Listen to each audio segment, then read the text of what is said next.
Want to make viral Korean corn dogs at home? Let's do it! Crispy, cheesy, and super fun to make.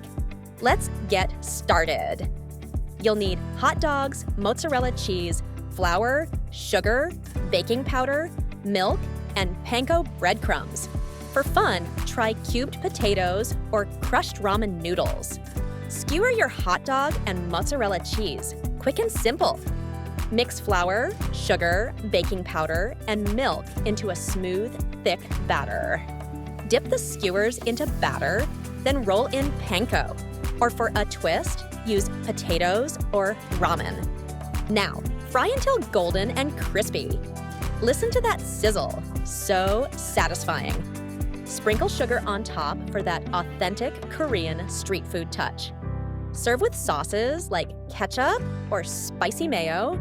And here it is, the epic cheese pull. Look at that stretch. That's it. Homemade Korean corn dogs. Crispy, cheesy, and delicious. Try them out and subscribe for more. This condensed version still captures the key steps while maintaining the engaging tone